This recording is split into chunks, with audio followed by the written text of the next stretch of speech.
Bienvenue sur Fragile. Je vous propose de poursuivre votre découverte de Porquerolles, île sœur de Porquerolles. Plus sauvage, plus mystérieuse, plus lointaine, 10 fois moins peuplée que sa voisine Porquerolles. Porquerolles fut un haut lieu de villégiature intellectuelle pour des artistes et gens de lettres. Dans l'esprit de l'île, magnifique ouvrage paru aux éditions Claire Pollan dont je vous recommande vivement la lecture, Pierre Buffet, grande personnalité de Porquerolles, écrit « Ceux qui ont su s'implanter dans cette île avaient un supplément d'âme. Ils ont su se nourrir de la poésie de ce lieu et s'en sentir solidaires, au point souvent de ne pouvoir s'en arracher. » Cette semaine, je reçois Frédéric et Charles Balaï.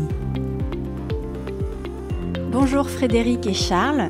Charles, vous êtes issu d'une grande famille de soyeux stéphanois, la famille Staron, du côté de votre mère, dont la maison est une référence dans le domaine du luxe, des soieries et des rubans, qui a séduit les plus grands couturiers.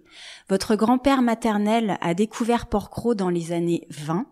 Il venait chasser et pêcher et a côtoyé, je crois, la communauté littéraire dont s'étaient entourés les Henry. Il a acheté la maison dans laquelle nous nous trouvons aujourd'hui, en 1927. Vous avez passé toutes vos vacances depuis que vous êtes enfant à Porquerolles. De votre côté, Frédéric, vous êtes originaire du Sud, 3/4 marseillaise, 1/4 avignonnaise, m'avez-vous dit. Vous avez découvert Porquerolles avant de rencontrer Charles, car votre grand-père vous amenait séjourner en bateau dans les îles d'Or quand vous étiez enfant. Vous avez habité tous les deux Paris, Londres et Saint-Galmier dans la Loire. Ces dernières années, vous viviez 6 à 7 mois de l'année à Porquerolles et le reste du temps dans la Loire jusqu'au confinement, que vous avez vécu entièrement à Porquerolles. Pour commencer, Charles, est-ce que vous pourriez me dire ce que vous savez de la rencontre de votre grand-père avec Porquerolles? Je crois qu'il y venait chasser et pêcher. Et pourquoi il a acheté cette maison ici? Mon grand-père, je pense, est arrivé ici à Porquerolles parce que je sais que Paul Iribe venait à Porquerolles et mon grand-père a dû certainement le rencontrer à Paris parce que mon grand-père avait fait des rubans absolument merveilleux. C'était la rose Iribe. Et donc c'est cet homme-là qui lui a fait découvrir Porquerolles?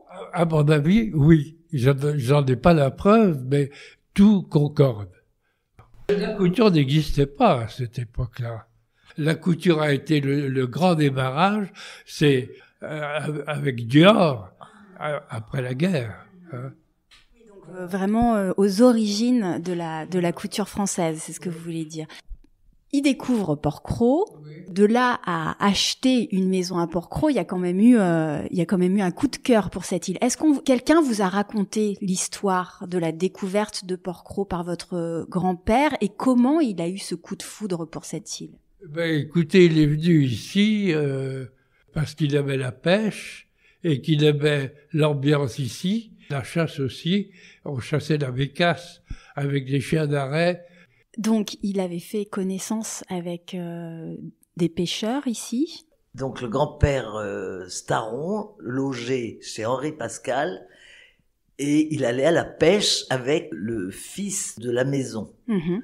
Et une année, le fils lui a dit, écoutez, l'an prochain, je ne pourrai pas aller à la pêche avec vous. Je n'ai plus de logement à Porquerolles. Et je pense que le grand-père a été assez attristé de cette situation, et il lui a dit, il y aurait pas quelque chose à vendre à Porquerolles, et de fil en aiguille, Henri Pascal lui a dit, il y a cette maison qui va être à vendre. Mmh. Et le grand-père de Charles a acheté la maison pour loger le pêcheur. En fait, Pascal était déjà là.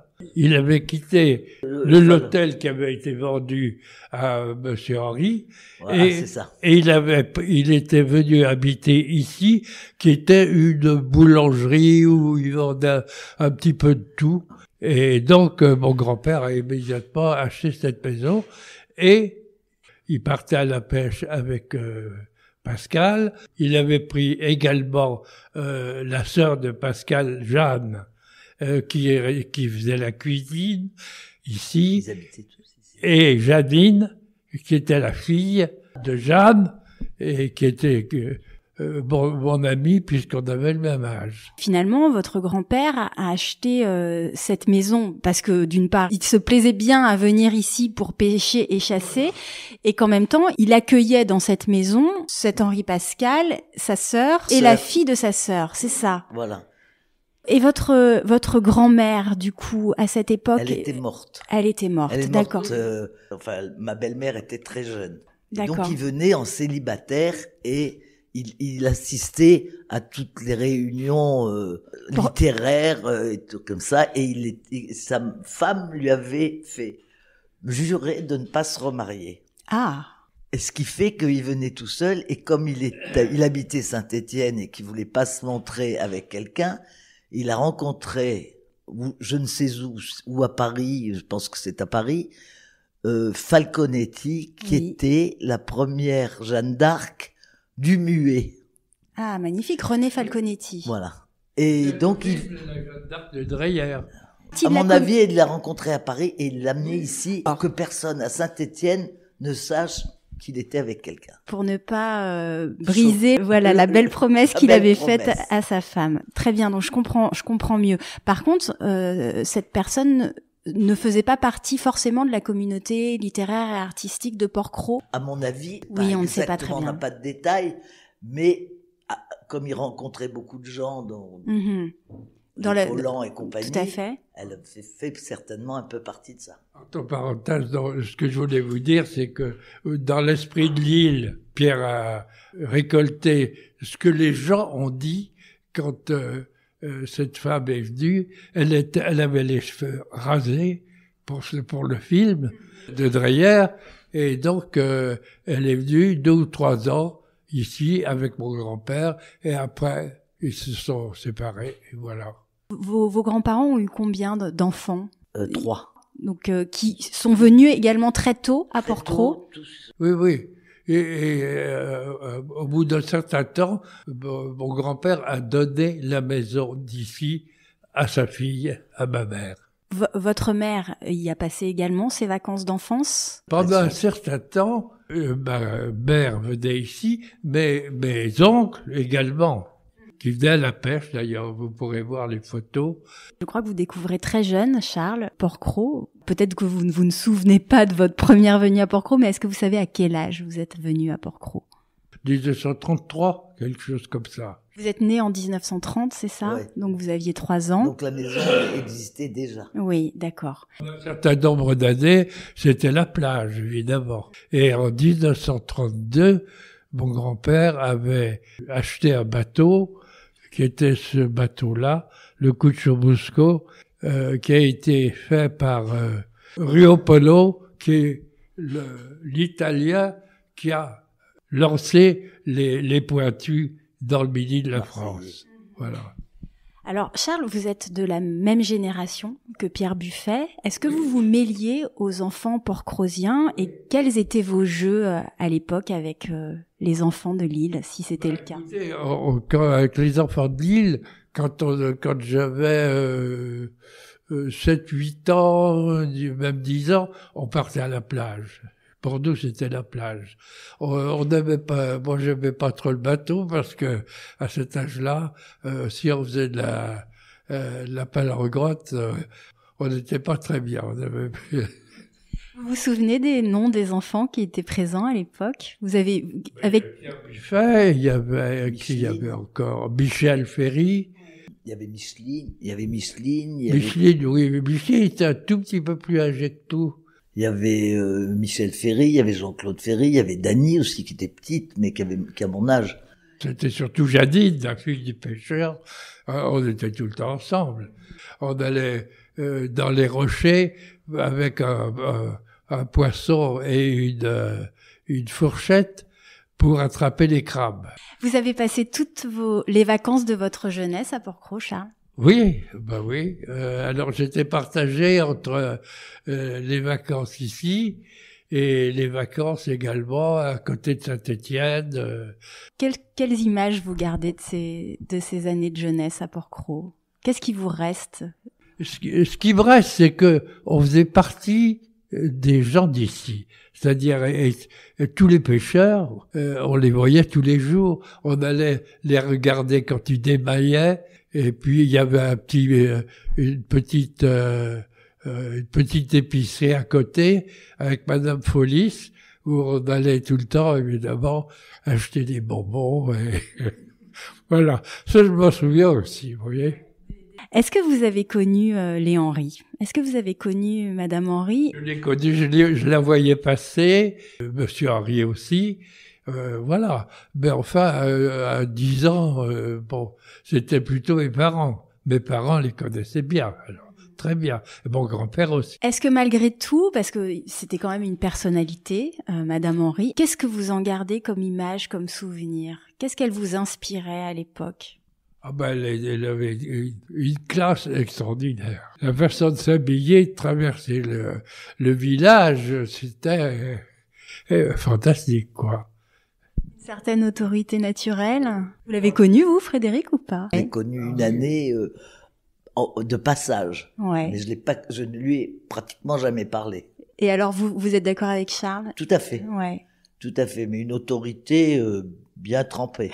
J'ai cru comprendre. Voilà. Je me souviens de sa voix, parce qu'elle avait une voix très douce et très précise, un français merveilleux. Voilà. Alors de votre côté, Frédéric, à quand remonte votre première rencontre avec Porquerolles et quels sont vos souvenirs enfants de cette île? Alors moi, les souvenirs que j'ai d'abord, c'est sur le bateau, la pêche. On passait notre temps à pêcher, à plonger, les oursins. On était dans l'eau toute la journée. Et le souvenir que j'ai, vous devez avoir 4-5 ans, c'est une bouillabaisse dans le cabanon des pêcheurs. Je m'en souviens parce que la bouillabaisse m'intéressait pas du tout. Mais je me souviens, il y avait des langoustes, c'était magnifique à voir. Et j'ai ce souvenir depuis toujours.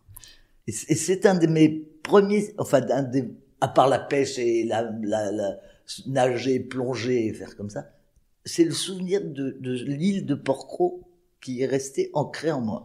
Mais alors, comment vous avez pu vivre cet événement? Parce que vous veniez avec votre grand-père en bateau. Là, vous étiez vraiment en tant que... Alors, je vais mettre des gros guillemets, mais en touriste, vous veniez à Porquerolles. Oui, mais il y avait 3 bateaux qui venaient ici, de Marseillais, ouais. qui venaient tout le temps. Ah, d'accord. Donc, les 3 bateaux... Il y avait 3 bateaux dans la rade. Hein. À l'époque, il y avait tellement peu de monde. Et c'était 3 bateaux de gens qui adoraient la pêche et qui venaient pour pêcher.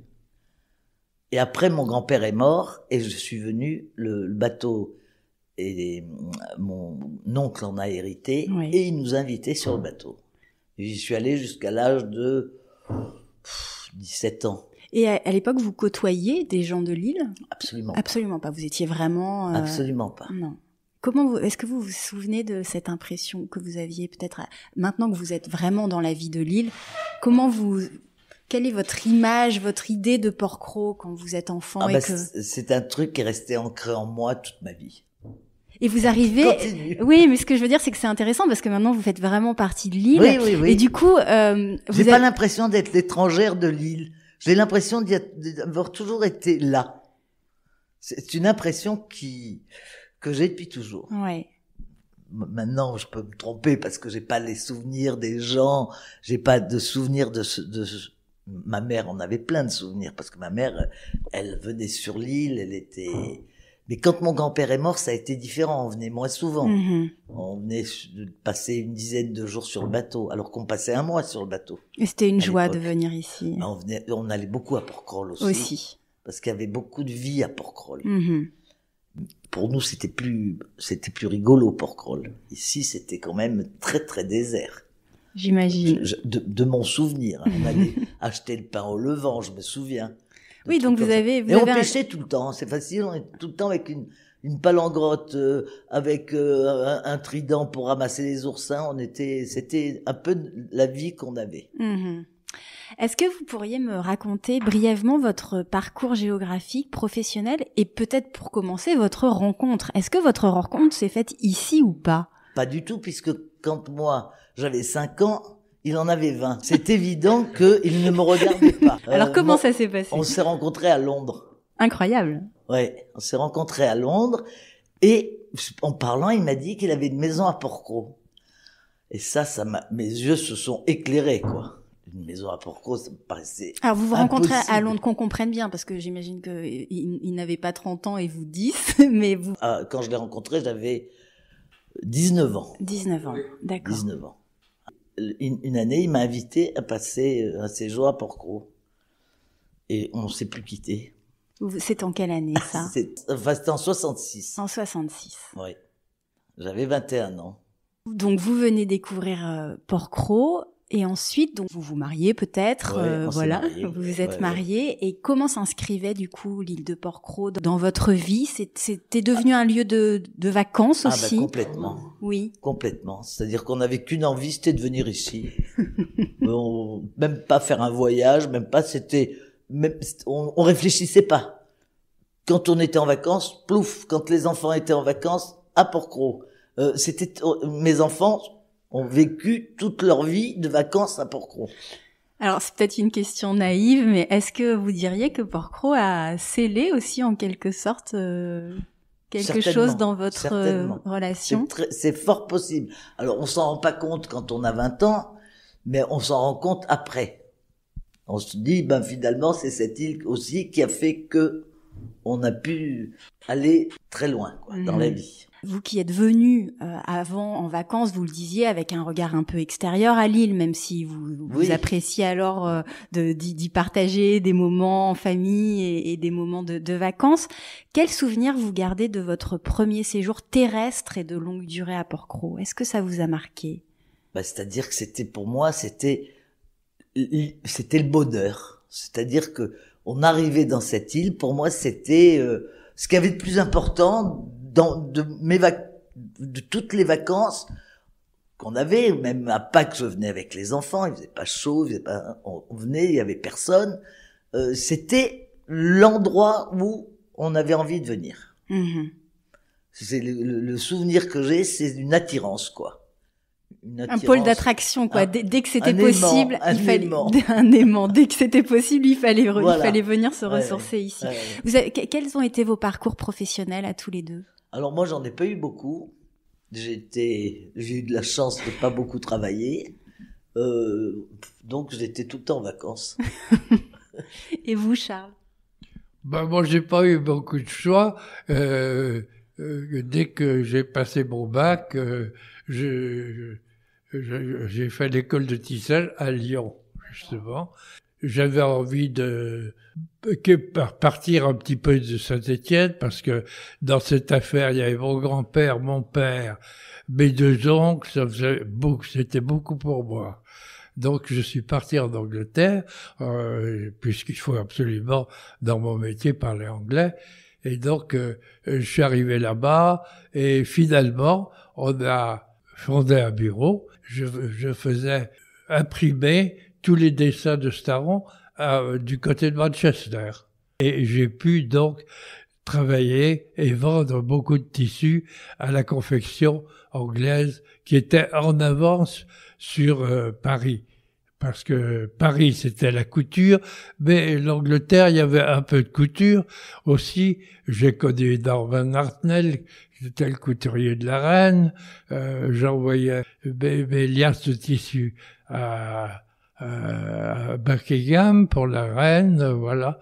Donc si je comprends bien, en fait, vous avez perpétué la tradition familiale, mais vous en êtes aussi un petit peu affranchi en quittant le berceau familial, c'est ça? Vous avez fait venir beaucoup de personnes ici, de votre univers professionnel, vous avez fait venir beaucoup de personnes à Porquerolles? Oui, il y en avait pas mal, oui. Il y avait Jean-Louis Ferrer, il y avait... et puis aussi beaucoup d'amis que j'avais connus dans mon collège autrefois. Donc Porquerolles a toujours fait partie de votre vie finalement, à tous les deux, si je me trompe pas. Est-ce que vous avez eu à cœur de transmettre cet attachement à vos enfants? Et aujourd'hui, vos enfants, est-ce qu'ils continuent de se rendre à Porquerolles et quels liens ils entretiennent avec l'île? Enfants et petits-enfants, j'espère, sont très attachés à cette île. Ils ont des vies qui sont un peu à droite à gauche, puisque moi j'ai une fille qui habite aux États-Unis, ma petite fille aussi, donc c'est beaucoup plus compliqué maintenant pour eux de venir en profiter souvent. Mmh. J'ai ma petite fille qui habite à Saint-Étienne, qui vient un petit peu quand elle a le temps, parce que c'est l'époque où ils sont quand même l'université, machin, donc ils ont pas mal de boulot. On loue la maison aussi. Oui. Donc il y a les périodes où ils sont en vacances, la maison est souvent louée. Comment vous êtes senti accueilli par les Port-Crosiens? Alors moi, j'ai toujours joué à la pétanque. Tous les jours, j'avais ma pétanque. Alors il y avait les gens de la Vigie, les gens de Lille, et tous les soirs à 6h, j'entendais « Oh Frédéric, ça voulait dire « Viens jouer à la pétanque ». Donc, je pense que j'ai été accueilli assez bien. Et vous, la pétanque ou pas, Charles? La pétanque, un peu moins, mais enfin, tous les gens de Porquerolles me tutoient. C'est bon signe. Ce qui est une grande faveur. Charles les connaît depuis que bien toujours, sûr, hein. Mais bien sûr, vous êtes là depuis toujours. C'est plutôt quand vous tutoyez les gens d'ici que c'est une grande faveur pour eux, non? Oui, enfin... Ils font partie. C'était naturel, des deux côtés.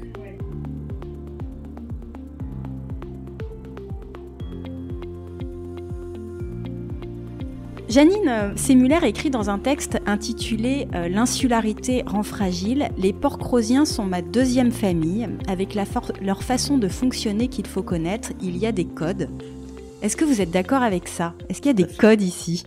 Non, mais il y a des codes, bien sûr, il y a des codes. C'est-à-dire que ce sont des gens qui ont un fond que j'adore, souvent une apparence beaucoup plus rude, mais c'est sympathique parce que on se cache rien, on se dit les choses telles qu'on les pense, et c'est quand même très agréable.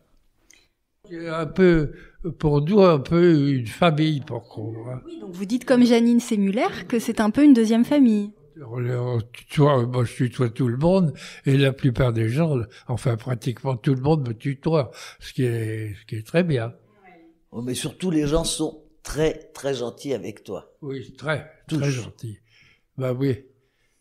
Pourquoi sont-ils si gentils, ces cousins? En fait, Charles ne participe pas, il est plus en retrait que moi. Oui. Donc personne peut le critiquer de quoi que ce soit, quoi. Parce qu'il se mêle de rien. Parce que quand on joue à la pétanque, quand on parle avec tout le monde, on peut dire quelque chose un jour qui plaît pas, sans faire exprès. Oui, vous voulez dire, Frédéric, que quand on s'expose aussi aux critiques. Quand on s'expose, ici, on est exposé, mais à 100%. J'entends bien. Bon, alors, pour vous, c'est plutôt facile d'avoir une vie sociale ici, si je comprends bien. Très facile. Très facile.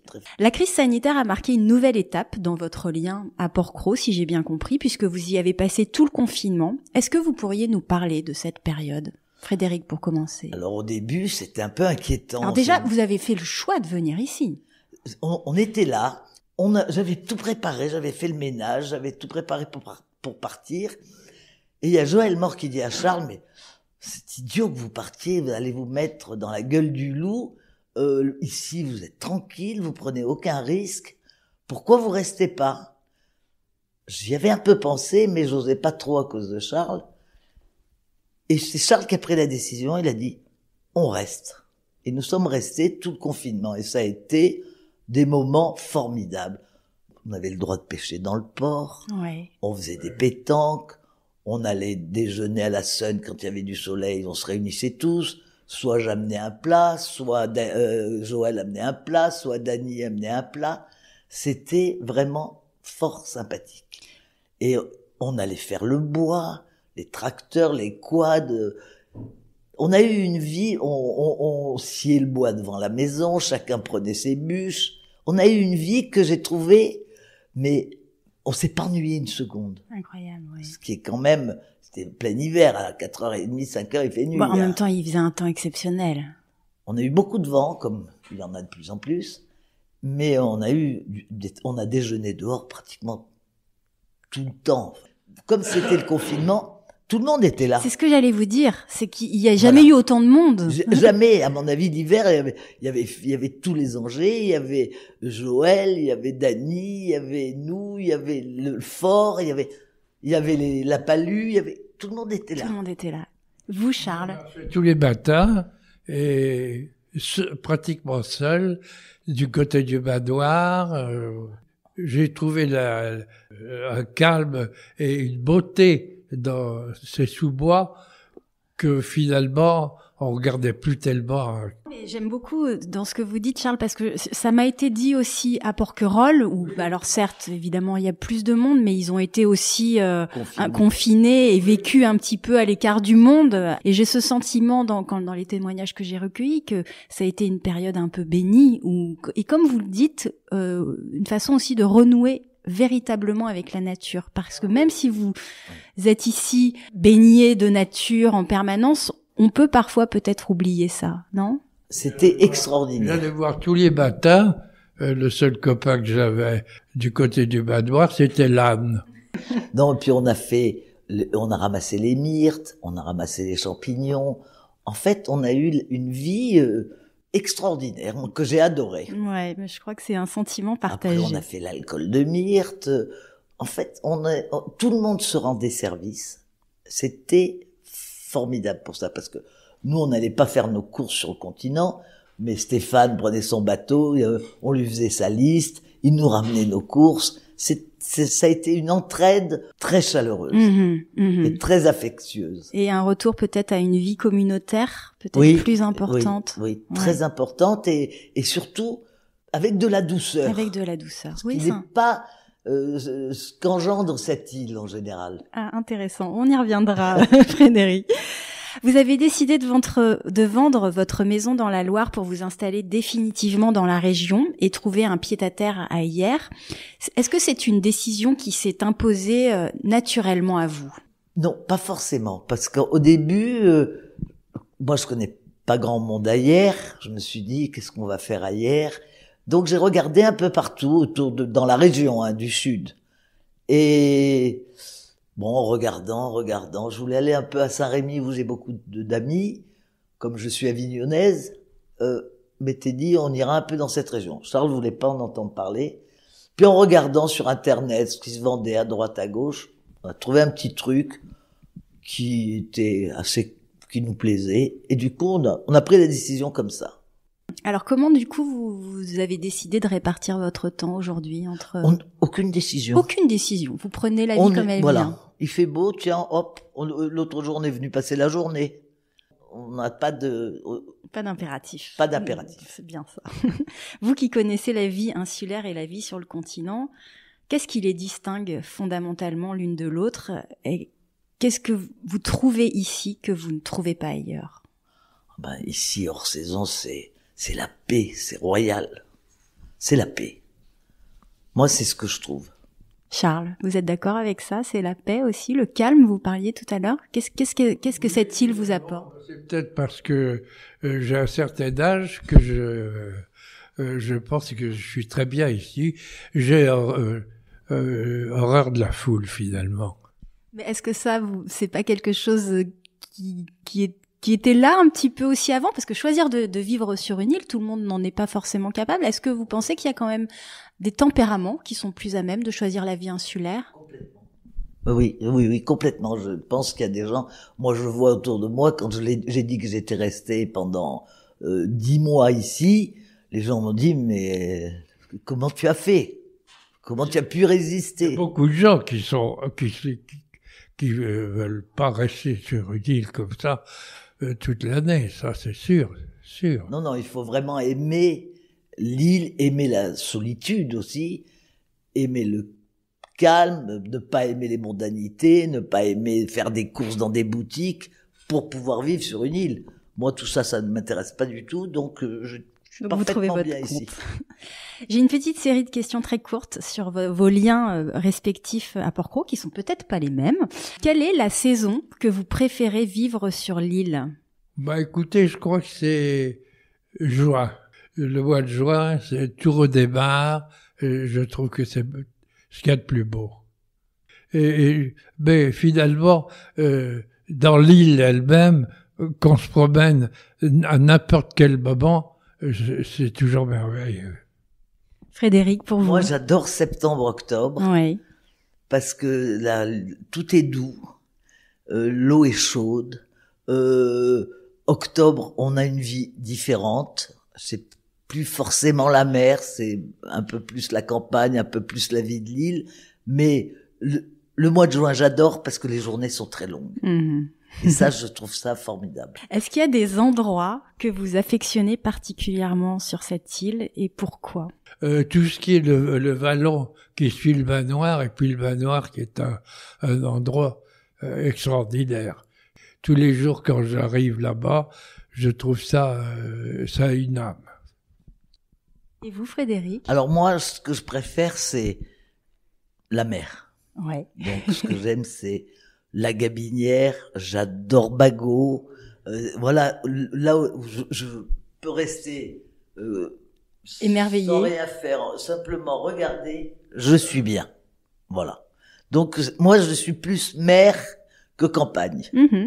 Et un endroit que j'adore, que je trouve très très beau, c'est Portman en demi-saison. Ouais. Je trouve que c'est un endroit magnifique. Et également le chemin des crêtes, vous savez, ça, c'était vraiment merveilleux. Je le faisais souvent en courant avec mon frère. Tout est beau. Si vous deviez décrire justement la géographie des lieux en quelques mots à quelqu'un qui ne connaît pas du tout l'île, comment vous lui décririez en termes de végétation, de relief, d'habitation, de lien avec la mer? Je dirais que c'est une île très dure, très aride, pas hospitalière, mais magnifique.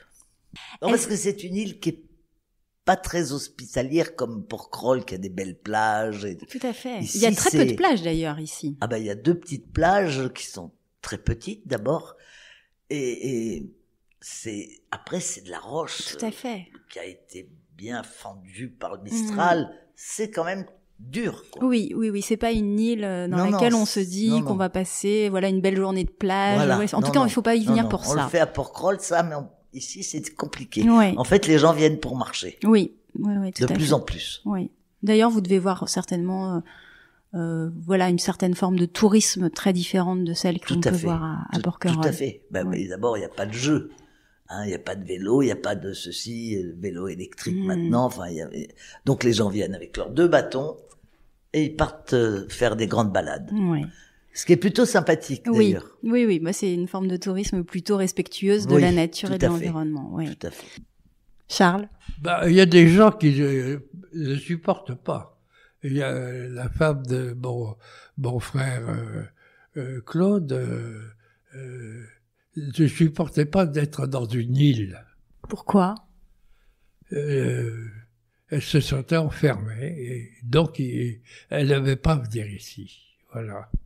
Une forme d'angoisse aussi, peut-être, d'être coupée du continent? Sûrement, je pense que c'était ça. Parce qu'en fait, elle aimait bien quand elle y était, mais elle voulait pas y rester. Voilà. À quoi ressemble aujourd'hui, pour vous, une journée sur l'île? Quelles sont vos activités ici? Moi, j'ai pas tellement d'activités. J'ai les activités du port, j'ai les activités d'aller me promener avec Charles, j'ai les activités d'avoir des gens qui passent, Lalo qui passe, Joël qui vient déjeuner. Il se passe toujours quelque chose. Hier soir, on était je sais pas combien pour le dîner. Donc, on prépare, on fait des trucs. Moi, je suis bien dans cette maison. Je m'assieds avec mon bouquin, je regarde la mer. Je suis la plus heureuse. C'est ça. Et j'ai l'impression que peut-être que les journées se construisent aussi au fil des rencontres, non? Il y a les rencontres qui jouent aussi, parce que tout d'un coup, il y a quelqu'un qui vous appelle, viens déjeuner, ou venez déjeuner ici. Enfin, il y a toujours, il se passe quand même des choses.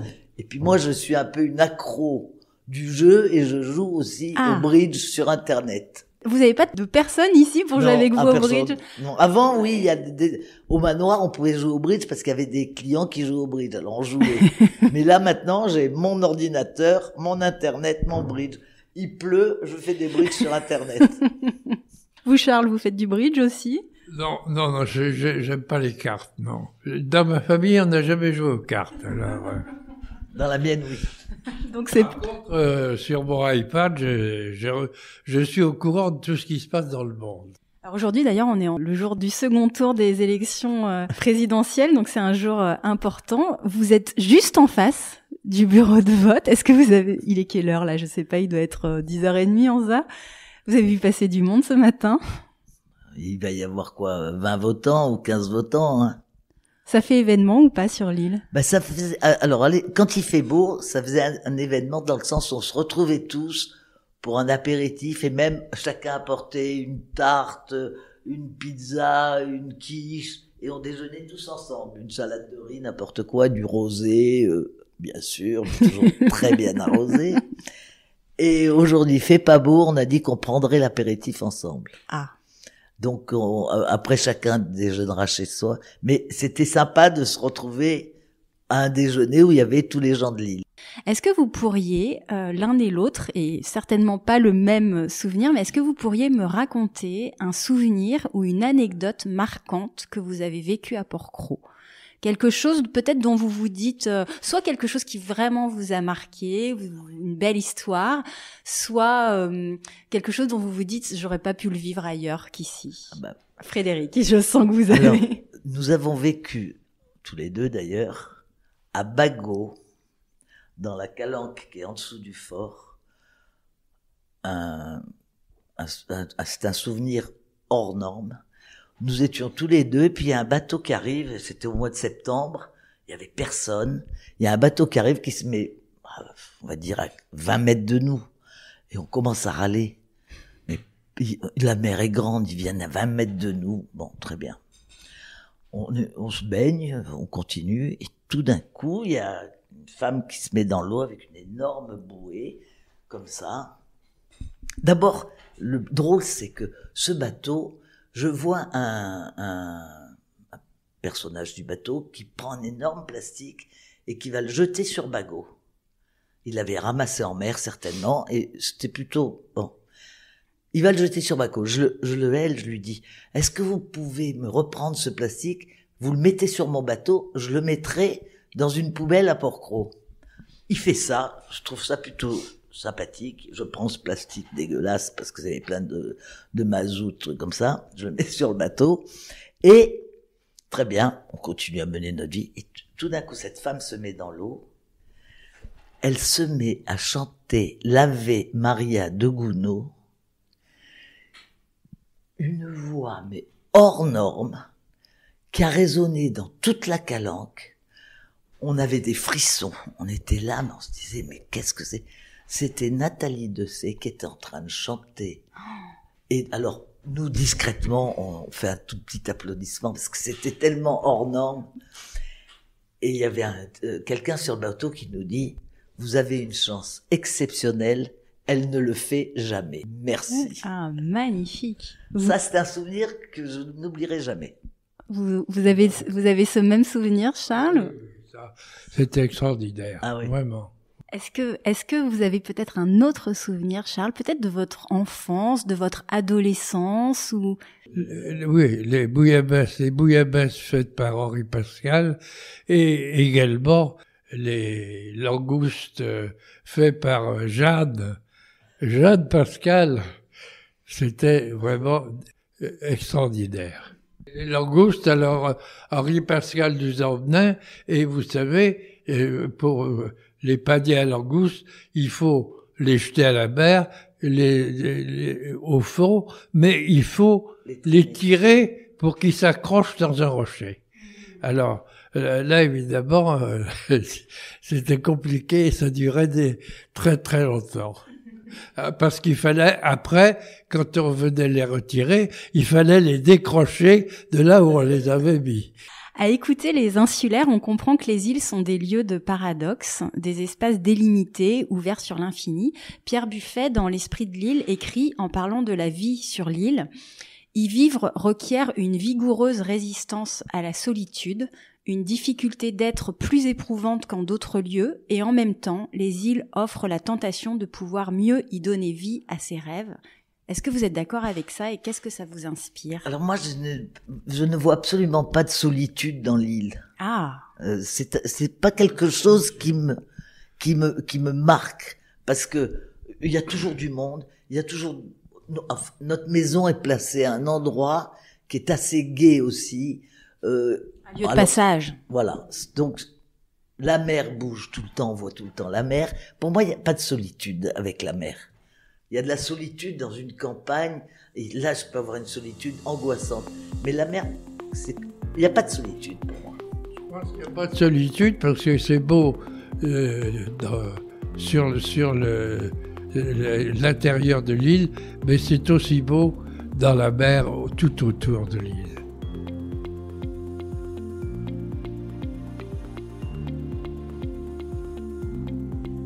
Est-ce que vous sauriez définir ce que Marceline Henry et Pierre Buffet aujourd'hui dans sa lignée nomment l'esprit de l'île?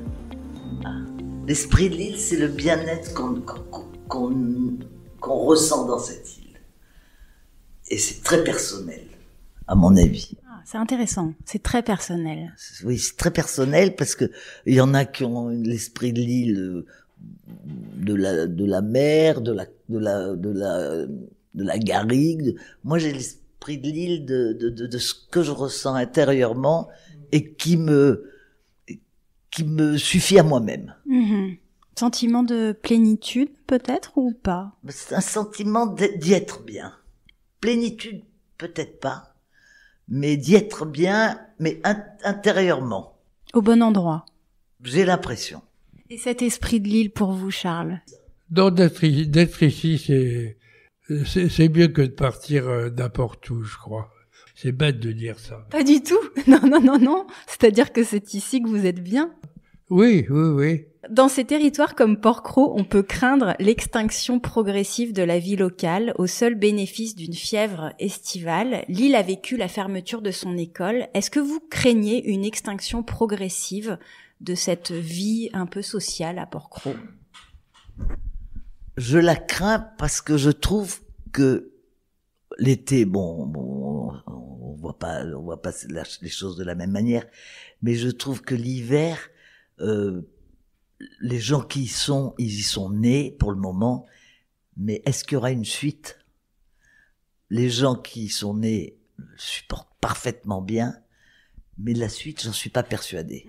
Donc, je trouve que un parc national doit être aussi un lieu où des gens puissent y habiter, travailler, avoir une école, et que la vie de l'île puisse être hiver comme été. Pierre Buffet, que j'ai interrogé, dit avoir une vie sentimentale, a fortiori familiale à Port-Cros, tient du miracle. Est-ce que vous êtes d'accord avec ça? C'est que ça peut être compliqué. C'est un peu rude comme île, hein. C'est un peu solitaire, c'est un peu, donc, il a peut-être raison, mais bon, et la vie est telle qu'elle est, hein. Que ce soit sur une île ou ailleurs. Alors vous avez parlé un petit peu, Frédéric, de votre lien aux autres îles aussi. Comment vous les définiriez toutes les trois les unes par rapport aux autres? Si vous deviez, encore une fois, peut-être les décrire à quelqu'un de l'extérieur et dire voilà, Porquerolles, tu trouves... Porquerolles, c'est à mon avis pour moi la plus belle, mais la plus envahie, et c'est très très dommage. Port-Cros, c'est la plus sauvage. Et le Levant, elle est toute petite, elle est un peu... comment dire? Le Levant, c'est plus vivant en tant que société, bringue, c'est plus... Je le vois plus comme ça. Port-Cros la sauvage. Oui, Port-Cros la sauvage. Port-Cros, pour moi, c'est la plus belle. Oui. La plus belle. La plus diverse, peut-être, dans ces paysages. Parce qu'il y a des grandes plaines, parce qu'il y a des grandes plages, parce qu'il y a la garrigue comme ici, parce qu'il y a des falaises aussi. C'est la plus belle. Pour moi, c'est la plus belle. Mais Port-Cros, c'est celle que je préfère.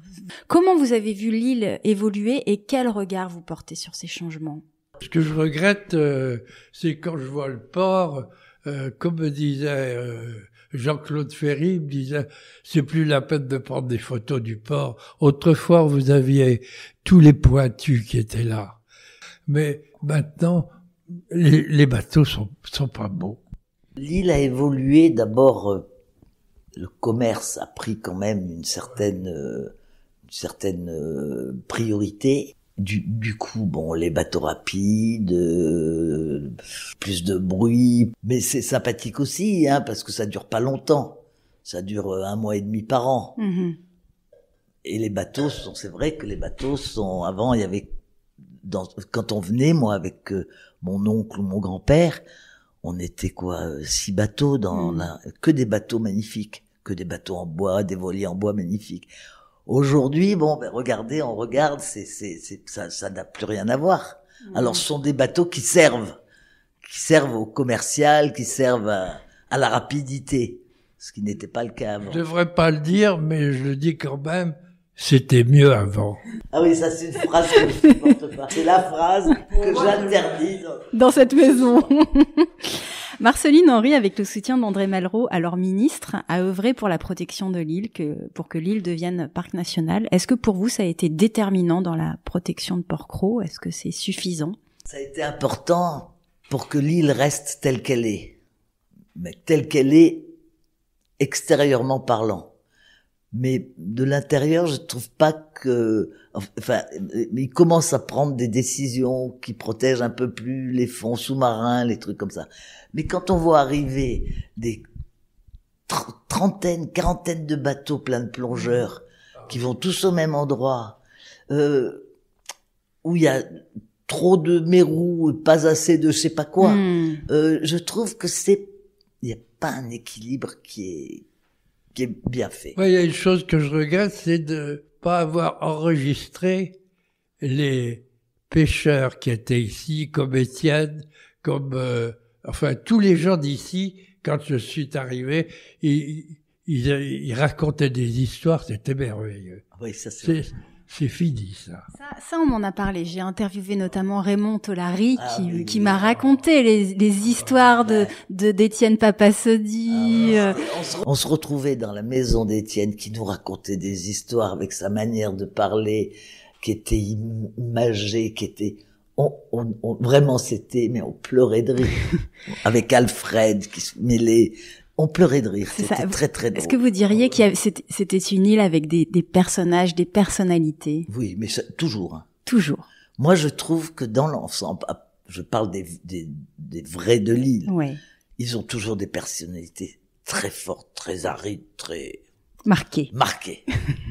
Vous êtes d'accord, Charles? Ah oui. Ouais, ils avaient une personnalité, tous ces gens, extraordinaires.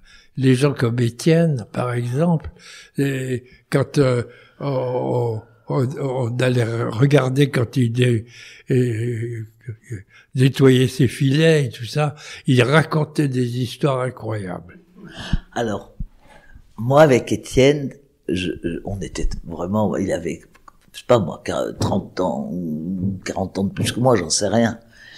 On partait on allait à la chasse au rouge-gorge. On allait à Bagot, on mettait nos petits pièges. Il y avait le parc national, je vais peut-être pas le dire. On mettait nos pièges à rouge-gorge, on les mettait dans la poche, on rentrait ici, on les plumait sur la mer, et on les mangeait le soir avec Henri Pascal, justement. Mais c'était extraordinaire. Ou alors, on allait à une pêche qui s'appelle la Boulet-Jade. On entourait une crique avec les filets, et puis on tapait sur des casseroles. Donc, c'était drôle, quoi. C'était drôle. C'était une vie, qu'on n'a plus aujourd'hui. Ça fait partie des choses que vous regrettez dans le Port-Cros de votre enfance. On peut plus l'avoir, il y a trop de monde. Oui, et puis en plus de ça, vous me parlez de pratiques qui aujourd'hui sont légèrement interdites. Pas les pêcheurs professionnels, on n'a toujours pas interdit la drague, alors il faut arrêter. Parce que nous, ce qu'on faisait avec notre Boulet-Jade, c'était du pipeau par rapport à la drague. Vous avez des souvenirs de pêche sous-marine? Ah, les pêches sous-marines, oui. Ce qui me plaisait beaucoup, c'est l'intelligence des poissons. Si par exemple on voyait un loup un peu qu'on savait qu'il vous avait regardé, il fallait surtout pas le suivre. Il fallait se cacher et revenir en arrière. Il était sûr de revenir voir pourquoi on se cachait. D'ailleurs, Henri Pascal nous réveillait tous les matins à 5h du matin pour qu'on parte à l'esquillade, à la pêche quand même. Ah oui. Et il y avait des soirs où on se couchait à 1h du matin, on n'avait qu'une envie, c'était de dormir. Et hop, il fallait partir. Et on revenait, il faisait un Mistral à tout casser, on en prenait plein la pipe. Mais c'était ça, la vie. Alors, quand on venait de l'esquillade, où on allait souvent pêcher à la traîne, alors, si on mettait un petit drapeau sur le mât du bateau, c'est qu'on avait du poisson et qu'il fallait amener la charrette. Et vous pourrez voir là, quand il y a 4 liches de 10 kilos sur la charrette, c'était même Aujourd'hui, on le regrette d'une certaine façon, quoi. Alors, qu'est-ce qui vous semble néanmoins avoir évolué positivement par rapport à une époque? Je trouve pas qu'il y ait plus de poissons qu'avant. Il y en a beaucoup, beaucoup moins. Ouais. Mais beaucoup, beaucoup moins depuis une douzaine d'années. Moi qui me malade tout le temps avec mon masque et mon tuba, depuis une douzaine d'années, chaque année, je vois diminuer. C'est un truc. Alors, c'est pas de la faute du parc, hein. Je pense que c'est une faute de pollution, l'environnement, je sais pas bien quoi. sûr. Mais par contre, ce qu'ils ont fait très bien, je trouve, c'est d'avoir mis ces bouées pour les bateaux. Les zones de mouillage alors, avec... Ouais. Pour nous, c'est pas très agréable parce qu'on a nos calanques où on adorait aller, où on mettait l'ancre, on n'y va plus. Mais je trouve que pour les fonds sous-marins, c'est une très bonne initiative. Alors, bon. Et en dehors de la vie marine, sur l'île, globalement, est-ce qu'il y a des choses qui ont évolué pour vous favorablement? Non. Enfin, pour moi, les choses évolueraient s'ils avaient... On a eu pendant 18 ans un chef de secteur qui n'avait aucun contact avec les habitants de l'île. Donc, l'île ne peut pas évoluer si les gens du parc n'ont pas de contact avec les gens de l'île. Parce que les gens de l'île, ils la connaissent, leur île. Ils savent ce qui est bon pour elle et ce qui est mauvais pour elle. Et ils sont tout le temps là à nous surveiller, comme si on avait envie de détruire notre île, quoi. Ce qui est le contraire de notre ambition. C'est au contraire de l'enjoliver, cette île. Et c'est là qu'un jour, j'ai eu des discussions, je dis, mais pourquoi vous me surveillez avec des jumelles? Je n'ai pas du tout envie d'abîmer mon île. Vous pensez qu'il faudrait qu'il y ait plus de liens? Ah oui, ça serait...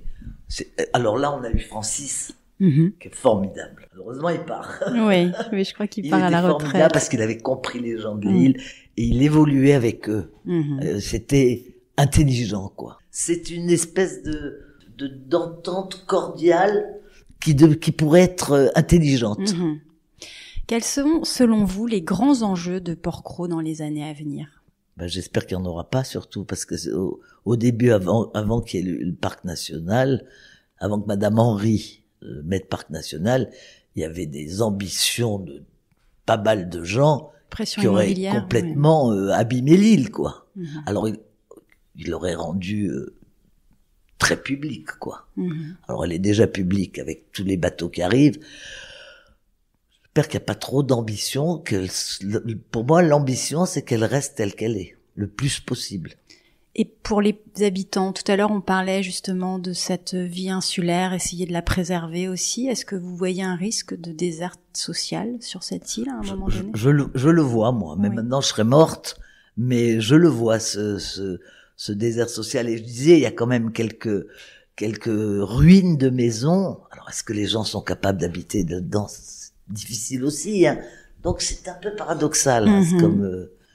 Mais, par exemple, il y aurait un peu plus de monde. Au lieu de faire venir des employés de droite et de gauche, les gens pourraient travailler sur l'île. Parce qu'il y a quand même des commerces qui sont assez importants. Bien sûr, oui. Et par exemple, Charles, est-ce que vous arriveriez à imaginer Port-Cros dans 20 ans? Pour vous, ça ressemblera à quoi?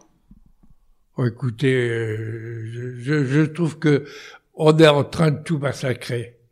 Quand vous regardez tous les ports, comme même hier ou ailleurs, il y a trop de monde. Vous pensez que Port-Cros peut être victime de cette... Alors, on n'est pas à Porquerolles, quand même. Elle a la chance d'avoir été préservée, parc national, voilà. Non, mais moi, je pense que dans 20 ans, je pense qu'elle sera pas tellement différente.